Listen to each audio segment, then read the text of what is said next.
on Republicans to basically, stop opposing British rule. This comes as no great surprise.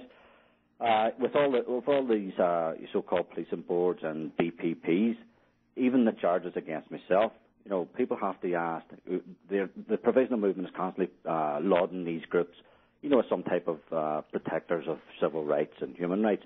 How did charges like the one that I faced go so far? Now, I met Martin Corey when I was in McGabry when I was serving a 7-month sentence because I got my arm broke in 3 places. And what's happening in Martin Corey is an absolute disgrace. It's just interment, full stop, and people in Ireland, people in the 6 counties are constantly, any Republicans, they've stopped Section 44 because it's going through the European courts, but all the Brits have done is changed it to Section 24, which gives them the same powers. Gary, that's essentially the power at any time to stop, search, question anybody at all. Is that right? Stop, search, question anyone at all, and they write in the docket that they give you that they don't require any grounds. But the disturbing thing is that it's being used more and more against the families of Republicans, particularly young children, and it's having a psychological effect on young children. Just a number of weeks ago, my young children had Christmas presents removed and confiscated because they were mobile phones. If you're a Republican in Ireland, in the 6 counties now, it's virtually impossible to have a laptop or an iPod or a mobile phone or a camera. When my home was raided, when I was charged with this latest incident, my elderly parents' home was also raided. Now, they're almost two pensioners.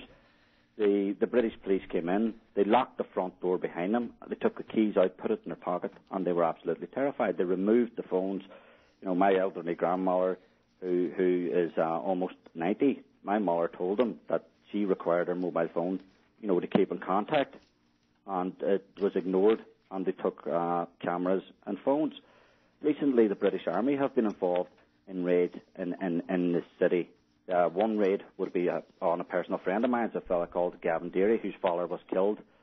He was an IRA volunteer, and Gavin's grandmother was the only woman shot on Bloody Sunday. British soldiers raided his home and his workplace, and it was only discovered after they had left that Gavin had kept newspaper articles regarding Bloody Sunday, and when these people had left, he had found out that the British soldiers involved tore up the articles. So nothing in the 6 counties has changed. Provisional movement, the SDLP and the British and Free State governments want to portray to the world that the Irish question is solved, but on the ground in Ireland, very little has changed. Gary, you were talking about your experiences in McGabry prison, which is the prison for political prisoners in the north, and there have been a lot of problems there. For a while, people were locked in their cells 23 hours a day with urine on the floor. We hope there was a settlement there. Can you update us on that? Well, the few months that I spent in McGabry, I have to say, were absolutely horrendous, and that's not any exaggeration. You could not or would not keep an animal in the conditions that the prisoners were forced to endure.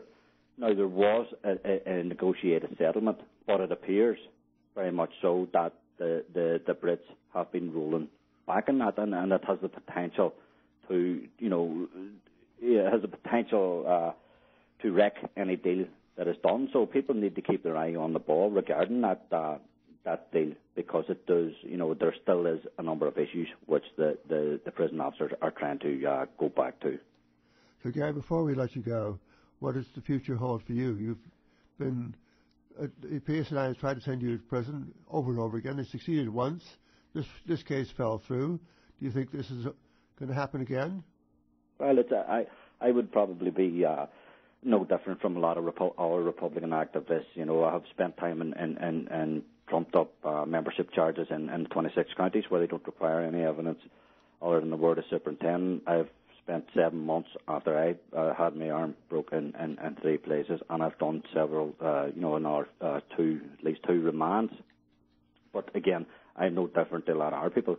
This is not. I'm not surprised at this, because the job of either the RUC or PSNI or whatever the name of the British Police Force is to protect the Queen of England's writ in Ireland. And if they see anybody, any individual or any organisation as some type of threat to that, to that status quo, then they will use whatever's at their disposal